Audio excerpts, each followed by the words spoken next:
Nous sommes à l'été 1978, à Basford, dans le centre de l'Angleterre. James Dyson a 31 ans et il a déjà inventé deux choses brillantes. La première chose, c'est le Sea Truck et la deuxième chose, c'est le Balbarrow.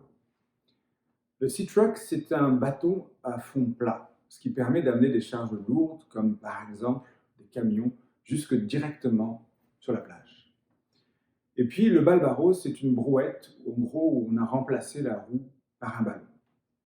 Vous allez me dire quel intérêt de remplacer la roue par un ballon?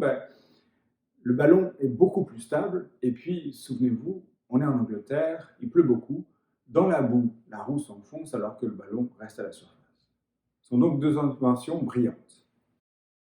La première invention, le Sea Truck, il l'a laissé à l'entreprise qu'il avait payée pour le faire.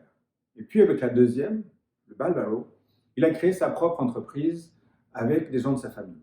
Elle s'appelle la Kirk Dyson Company et elle emploie une trentaine d'employés en 1978. L'entreprise est profitable, l'entreprise est viable, mais elle n'est pas profitable. Pourquoi? Parce que d'abord, elle a accumulé des dettes et ensuite, elle souffre du caractère saisonnier du marché de la brouette. En gros, on achète des brouettes qu'au printemps ou en été. Et donc, ils ont urgemment besoin de trouver un nouveau produit. Ce jour-là, c'est l'été, James Dyson est en train de passer l'aspirateur chez lui.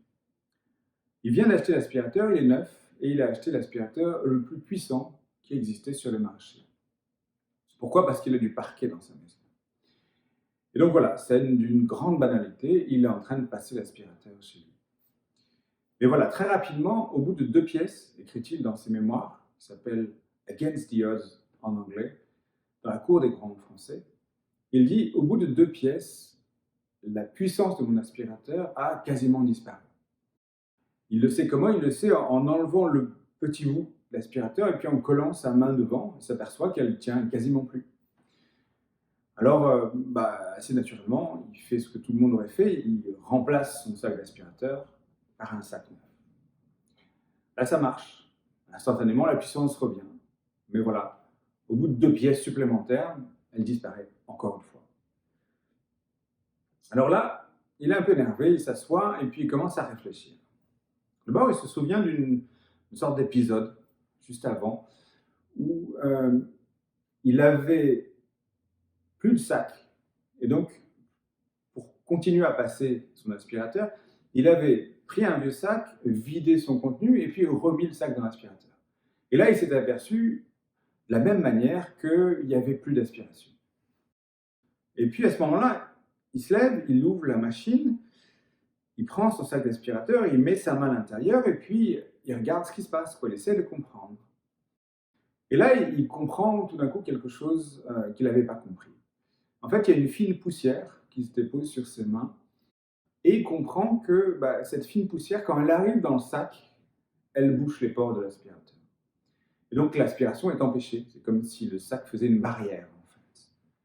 Donc surtout, il comprend que ce n'est pas un problème de son aspirateur particulier, ce n'est pas un défaut. Tous les aspirateurs qui fonctionnent sur ce principe ont le même problème. C'est un problème de conception. Et voilà, il n'y a rien à faire. Ce jour-là, il se contente de continuer à passer l'aspirateur avec cet aspirateur réduit.